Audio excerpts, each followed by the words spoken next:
Assalamualaikum warahmatullahi wabarakatuh. Saya Filia Mustika dari kelas 5F, mata kuliah Analisis Design Software. Saya akan mempresentasikan perbandingan model prototyping dan model joint application development. Pendahuluan, latar belakang. Analisis sistem merupakan sebuah teknik penguraian sebuah sistem menjadi beberapa komponen dengan tujuan untuk mempelajari bagaimana komponen-komponen membentuk sistem tersebut saling bekerja dan berinteraksi untuk mencapai tujuan sistem.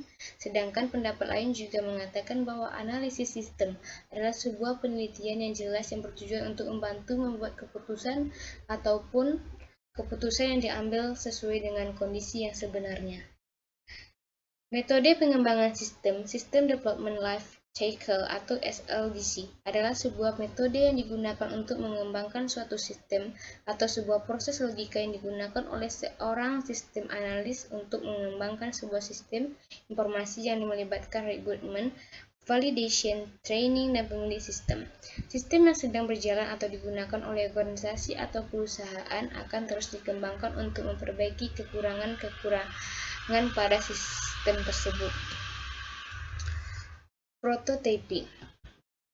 Prototyping merupakan teknik pengembang sistem yang menggunakan prototipe untuk menggambarkan sistem sehingga pengguna atau pemilik sistem mempunyai gambaran mengembangkan sistem yang akan dilakukannya. Teknik ini sering digunakan apabila pemilik sistem tidak terlalu menguasai sistem yang akan dikembangkannya, sehingga dia memerlukan gambaran dari sistem yang akan dikembangkannya tersebut. Dengan teknik prototyping, pengembang bisa membuat prototipe terlebih dahulu dari prototipe sebelum mengembangkan sistem yang sebenarnya. Contoh dari prototipe misalnya dalam dunia otomotif. Ketika vendor dari suatu mobil ingin mengembangkan sistem dari mobil yang sudah diproduksinya, mereka yang sering membuat prototipe sebagai gambaran untuk mewakili sistem yang sebenarnya. Dan tak jarang ketika sistem tersebut sudah akan diluncurkan di pasaran, para calon konsumen pun diberikan prototipe tersebut agar calon konsumen mempunyai gambaran dari mobil yang akan dibelinya. Prototipe dari sistem mobil ini bisa berupa mobil kecil yang berbentuk seperti mainan. Dalam penggambaran sistem informasi, prototipe sering diwujudkan dalam bentuk user interface, program aplikasi, dan contoh reporting yang akan dihasilkan. Sehingga dengan demikian pengguna sistem akan mempunyai gambaran tentang sistem yang akan digunakan nanti. Prototyping ada dua tipe. Yang pertama, evolutionary prototype, dan yang kedua, requirement prototype. Evolutionary prototype yaitu prototipe yang secara terus-menerus dikembangkan sehingga prototipe tersebut memenuhi fungsi dan prosedur yang dibutuhkan oleh sistem. Berikut gambaran dari tahapan evolutionary prototype. 1. Analisis kebutuhan sistem. Pengembang dan pengguna atau pemilik sistem melakukan diskusi di mana pengguna atau pemilik sistem menjelaskan kepada pengembang tentang kebutuhan sistem yang mereka inginkan. 2. Membuat prototipe. Pengembang membuat prototipe dari sistem yang telah dijelaskan oleh pengguna atau pemilik sistem. 3. Menyesuaikan prototipe dengan keinginan user. Pengembang menanyakan kepada pengguna atau pemilik sistem tentang prototipe yang sudah dibuat, apakah sesuai atau tidak dengan kebutuhan sistem. 4. Pengguna prototipe. Sistem mulai dikembangkan dengan prototipe yang sudah dibuat. Yang kedua ada requirement prototype, merupakan prototipe yang dibuat oleh pengembang dengan mendefinisikan fungsi dan prosedur sistem di mana pengguna atau pemilik sistem tidak bisa mendefinisikan sistem tersebut. Berikut langkah-langkah requirement prototype. 1. Analisis kebutuhan user. Pengembang dan pengguna atau pemilik sistem lakukan diskusi di mana pengguna atau pemilik sistem menjelaskan kepada pengembang tentang kebutuhan sistem yang mereka inginkan. 2. Membuat prototipe.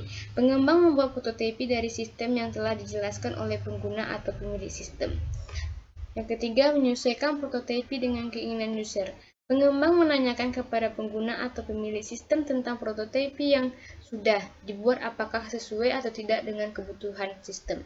4. Membuat sistem baru.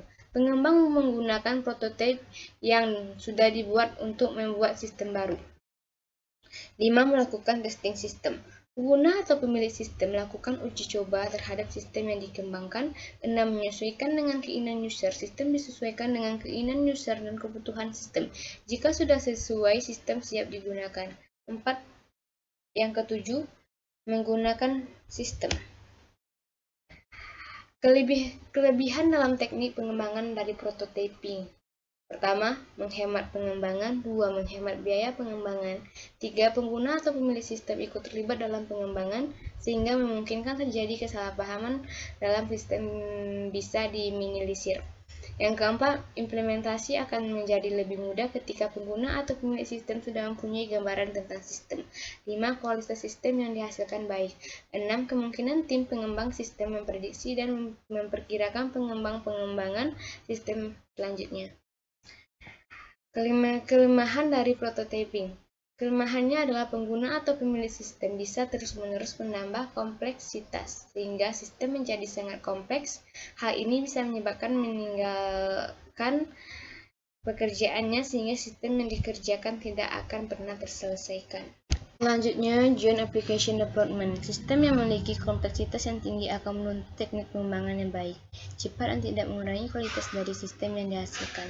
Setelah mempelajari metode dan teknik pengembangan SLDC, Joint Application Development pertama kali dikembangkan oleh Chuck Morris dan Tony Colport pada akhir tahun 1970-an.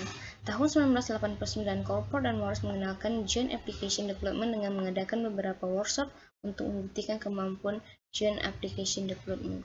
Usaha mereka berhasil dan Joint Application Development diterima beberapa perusahaan sebagai teknik pengembangan dan desain sistem. Joint Application Development melibatkan pengguna dan pemilik sistem dalam melakukan pengembangan sistem, di mana tahapan dilakukan dengan cara mendiskusikan sistem dalam bentuk meeting di antara orang-orang yang terlibat dalam pengembangan sistem. Dalam hal ini, seperti misalnya IT spesialis atau sistem analis, programmer, dan lain-lain, pengguna atau pemilik sistem, sponsor, dan lain sebagainya. Hasil dari meeting ini berupa cara dalam menyelesaikan masalah untuk pengembangan sistem baru, menyatukan pendapat-pendapat yang berbeda serta agenda-agenda yang terkait lainnya. Pelaku-pelaku yang terlibat dalam pengembangan sistemnya yaitu 1. Eksekutif sponsor, yaitu orang yang mempunyai proyek atau mempunyai sistem yang mendukung dan memfasilitasi segala resource proyek yang dibutuhkan. Eksekutif sponsor harus ada pada setiap meeting untuk menyelesaikan perbedaan-perbedaan pendapat mengenai sistem. Yang kedua, project leader atau manager, yaitu orang yang menjadi titik koordinat dalam pengembangan sistem, mengatur dan berhubungan dengan eksekutif sponsor untuk pembahasan sistem. Yang ketiga, fasilitator atau session leader, yaitu orang yang menjadi penengah pada saat meeting. Orang ini bertugas mengidentifikasi pemecahan permasalahan, merangkum hasil meeting, dan nantinya akan diumumkan di akhir meeting. Yang keempat, scribe modeler atau recorder atau documentation expert, yaitu orang yang mencatat informasi-informasi pada saat meeting. Yang kelima, participants, yaitu konsumen yang akan beli dan menggunakan sistem. Orang ini akan menjadi sumber inputan dan masukan dalam pengembangan sistem. Yang keenam, observers, yaitu tim pengembangan sistem. Berikut tahapan-tahapan dalam pengembangan sistem Joint Application Development. Yang pertama, menentukan tujuan proyek dan batasan sistem. Tahap ini mendefinisikan tujuan proyek dan batasan sistem proyek dan batasan sistem dari proyek. Segala perkiraan mengenai sistem akan dibahas pada tahap ini, seperti misalnya kompleksitas sistem, perkiraan tingkat keberhasilan, perkiraan implementasi lain-lain. 2. Menentukan faktor-faktor yang akan mendukung kesuksesan dalam pengembangan sistem. Yang ketiga, menentukan resource dan tools yang akan digunakan, contoh menentukan jenis diagram yang akan digunakan, modal rotasi, dan lain sebagainya. Yang keempat, menentukan jadwal meeting. Jadwal meeting sebaiknya tidak kurang dari 3 hari, di mana hari pertama partisipan, hari kedua melakukan pembahas mengenai bisnis proses yang telah diberikan kepada partisipan, hari ketiga semua pelaku membahas mengenai pemecahan masalah dari sistem yang akan dikembangkan. Yang kelima, menentukan partisipan yang merupakan pengguna atau pemilik sistem. Partisipan merupakan tulang punggung dari keberhasilan sistem. Yang keenam, menyiapkan bahan-bahan yang akan digunakan pada saat meeting, misalnya worksheet dan diagram. Yang ketujuh, memberikan pengertian-pengertian dasar dari bahan yang digunakan saat meeting, misalnya pemahaman tentang diagram yang digunakan, apa itu ERD, decomposition diagram, normalisasi. Yang ke-8, mendiskusikan tentang sistem yang akan dikembangkan kepada partisipan. Yang ke-9, menyiapkan material logistik meeting, seperti misalnya proyektor, PCS, marker, masking tape, dan lain-lain. Kelebihan dari Joint Application Development adalah teknik ini akan menghasilkan kualitas sistem yang tinggi karena dalam masa pengembangan pengguna atau pemilik sistem itu ikut berpartisipasi, sehingga mereka akan lebih mudah memahami sistem ketika diimplementasi.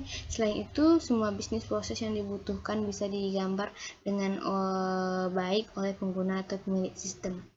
Kelemahan dari Joint Application Development adalah memungkinkan terjadinya berbagai perbedaan pendapat ketika dalam masa pengembangan, karena teknik ini menggunakan meeting berbagai media diskusi dalam pembahasan sistem.